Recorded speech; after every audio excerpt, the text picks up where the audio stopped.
안녕하세요. 잡시광입니다. 역대급 홍수로 경제적으로 큰 타격을 입고 있는 중국이 외교적 수세에 몰리고 있습니다. 중국 정부를 향한 여론도 부정적으로 돌아서고 있어 점점 궁지에 몰리고 있는 모습입니다.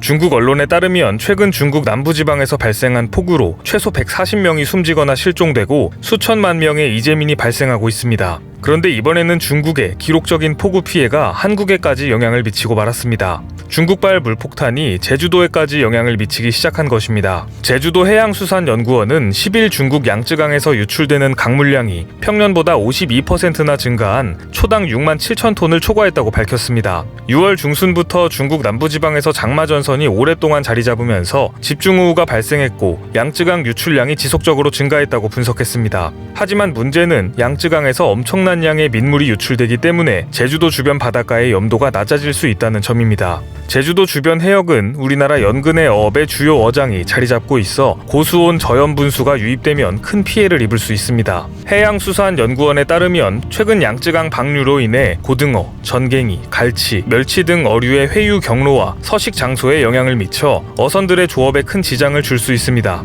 특히 제주 지역 특산물인 전복, 소라 등과 같은 폐류는 이동이 어려워 저염 분수에 오래 노출되면 삼투압 조절 능력의 저하로 대량 폐사가 우려됩니다. 제주도는 주변 해역의 염도를 모니터링하여 대책을 마련하겠다고 밝혔지만 7월 중순경 또다시 폭우가 내릴 것으로 예상되면서 우려가 높아지고 있습니다. 최근 감염병 사태로 인해 상당한 타격을 받은 후베이성 우한시조차 대규모 폭우로 엄청난 피해를 입으면서 직격탄을 맞고 재해를 비껴나갈 수 없었습니다. 상황이 이렇다 보니 중국 내에서도 중국 정부에 대한 원망과 불신이 점점 눈덩이처럼 불어나고 있는 형국입니다. 후베이 텔레비전 방송국에 따르면 지난주 우한을 비롯한 후베이성 12개 시에서 348만 8천여 명이 홍수로 긴급 대피했고 5만 9천여 명은 긴급 생활 지원을 받았습니다. 인적 피해뿐만 아니라 경제적 손실도 심각합니다. 폭우로 타격을 입은 경제적 손실액은 44억 5천여만 위안, 우리 돈으로 약 7,603억 원 규모로 최근 감염병 사태로 인한 손실까지 겹치면 우한시의 재산 피해가 막심할 것으로 예상되고 있습니다. 폭우로 인한 피해는 홍수에 그치지 않았습니다. 폭우로 인해 한때 중국을 혼란에 빠뜨렸던 아프리카 돼지열병이 다시 창궐할 수 있다는 분석이 나오고 있습니다. 중국 글로벌 타임즈의 보도에 따르면 홍수로 인해 떠내려간 돼지들 때문에 아프리카 돼지열병이 다시 발생할 수 있다고 경고했습니다. 한 수의학 전문가는 주변에 물이 오염되면 건강한 돼지도 아프리카 돼지열병에 걸릴 수 있다고 언급했습니다.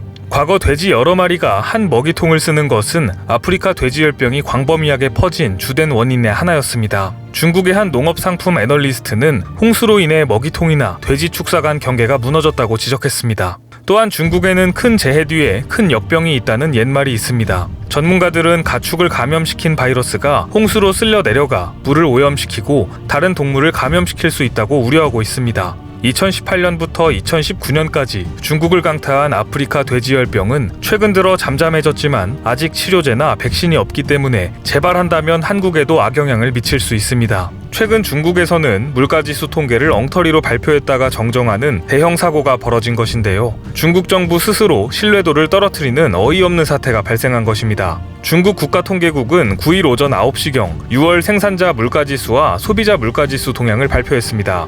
하지만 당시 제목을 클릭해 발표문을 읽으려고 하자 새 페이지가 열리지 않으면서 에러 메시지가 뜨는 오류가 반복됐습니다. 같은 시각 6월 CPI가 작년 대비 2.7% 상승했다는 제목의 발표문 역시 열리지 않는 오류 현상이 나타났습니다. 얼마 지나지 않아 6월 PPI와 CPI 발표에 관한 두 개의 발표문 모두 갑자기 홈페이지에서 사라지더니 20여 분이 지나 새로운 발표문이 올라왔습니다. 그런데 새 발표 내용은 직전에 발표된 것과 완전히 내용이 달라져 있었는데요. 작년 동월 대비 6월 PPI 상승률은 0.0%에서 마이너스 3.0%로 바뀌었고 CPI 상승률은 2.7%에서 2.5%로 낮아졌습니다. 이 같은 혼란이 이어지는 동안 중국과 외국 언론사들은 갈팡질팡하며 줄줄이 오보를 냈다가 정정하는 해프닝도 벌어졌습니다. 통상적으로 물가지수는 사전에 준비해 예고된 시간에 발표하기 때문에 정정되는 사례는 극히 드뭅니다. 이번과 같이 통계 수치 결과 발표가 통째로 바뀌는 것은 그야말로 초대형 사고입니다. 시장에서도 큰 혼란이 초래됐습니다. 특히 이날 발표된 PPI 동향에 크게 주목하던 상황이어서 파장은 더욱 컸습니다. 경제 회복 기대감에 주가가 연일 폭등하는 가운데 그간 크게 부진했던 PPI까지 회복됐다는 소식은 중국 경제의 큰 호재로 해석될 수 있는 상황이었지만 정정된 결과로는 여전히 중국 경제가 수요 부진에 따른 영향을 크게 받고 있음을 보여줬습니다. 석연치 않은 발표 사고로 앞으로 중국 당국이 발표하는 통계 신뢰는 큰 타격을 받을 것으로 보입니다. 애초에 중국 통계 당국이 조작된 여러 개의 통계 발표안을 준비해뒀다가 상황에 따라 자신들의 입맛에 맞는 통계를 발표하는 것 아니냐는 통계 조작 의심까지도 제기되고 있습니다. 상하이의 한 경제 전문가는 어느 나라에서나 물가지수 발표는 전날 오후에는 나와 있고 정해진 시간에 발표만 하는 것이라 있을 수 없는 사고라고 말했습니다. 예상대로 미국은 이러한 중국의 악조건을 놓치지 않고 있습니다. 최근 미국은 단기간에 중국에 대한 압박 카드를 쉼없이 쏟아냈습니다. 도널드 트럼프 미국 대통령이 중국과의 관계 악화를 이유로 미중 2단계 무역 합의에 대해 생각하지 않고 있다고 못 박은 것입니다.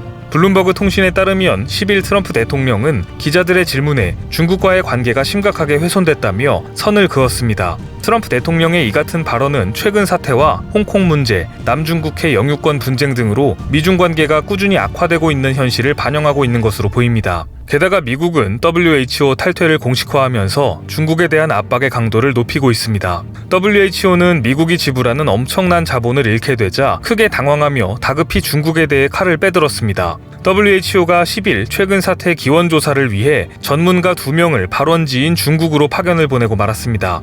전염병 학자와 동물보건 전문가로 구성된 선발대가 지난 주말 베이징에 도착했는데 이들이 초기 중국 대응과 관련 통계 등을 조사할 예정인 만큼 실제 진원지가 파악될 수 있을지 귀추가 주목되고 있습니다. 이러한 움직임에 중국의 당황한 모습이 역력합니다. 평소 강경한 발언을 자주 하는 것으로 알려진 중국의 왕이 외교부장이 미국의 꼬리를 내리는 발언을 해 화제입니다. 중국 외교부에 따르면 왕이 국무위원은 9일 중국은 지금까지 미국에 도전하거나 대체할 의사가 없었고 전면적으로 대항할 의사가 없다며 세계의 평화와 안정을 기대하고 있다고 전했습니다. 중국이 미국의 꼬리를 내리겠다고 공개적으로 밝힌 것입니다. 하지만 미국에서는 이 같은 발언을 믿지 않는 분위기입니다.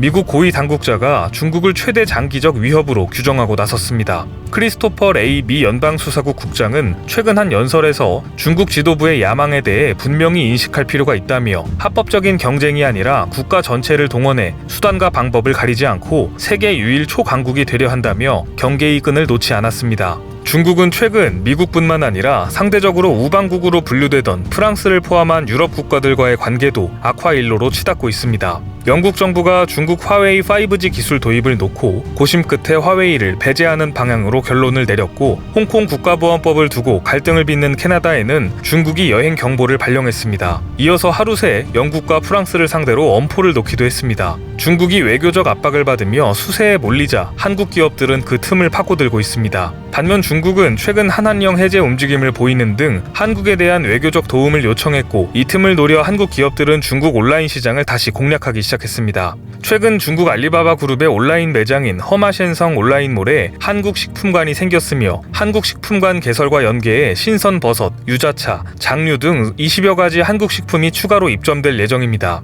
또한 최근 인도에서는 중국 불매운동의 흐름을 읽고 LG전자가 발빠르게 움직였습니다. LG전자는 세계 2위 스마트폰 시장인 인도에서 중국산 저가폰 판매가 줄어드는 점을 파고들어 인도 특화, 인도 먼저라는 슬로건을 내걸며 전용 모델 W 시리즈를 출시했는데 단기간에 상당히 좋은 성과를 냈습니다. 이코노믹 타임즈 인도 현지 언론에 따르면 LG전자의 최근 2달간 인도 내 스마트폰 판매량은 이전과 비교해 무려 10배가량 증가한 것으로 집계됐습니다. 삼성전자도 빠르게 움직이며 인도 TV 시장에서 점유율 확대를 노리고 있습니다. 삼성전자 인도법인은 지난달 30일 가구 같은 느낌을 주는 셰리프 TV를 비롯해 프리미엄 제품인 QLED 8K TV를 인도 시장에 출시했습니다. 세계 2위의 인구 대국인 인도는 지난해 TV 판매량이 1,500만 대에 달하는데 중국 상품 불매 운동이 벌어지는 인도 시장에서 삼성전자가 반사 이익을 톡톡히 누릴 것으로 전망됩니다. 분명한 것은 지금 중국은 경제적 외교적으로 상당히 불안한 상황이라는 점인데요. 위기 속에 기회가 있듯이 미국과 중국 간 갈등 사이에 5G 장비, 인도 시장, 중국 시장 등 한국 기업들에게 새로운 기회가 열리고 있다는 점은 분명한 사실입니다.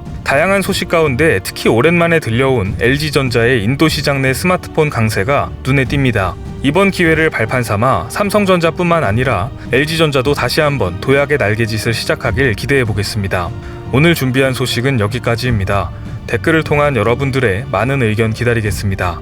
많은 분들의 생각이 모였을 때 진정 가치 있는 지식이 완성될 것입니다. 시청해주셔서 감사합니다.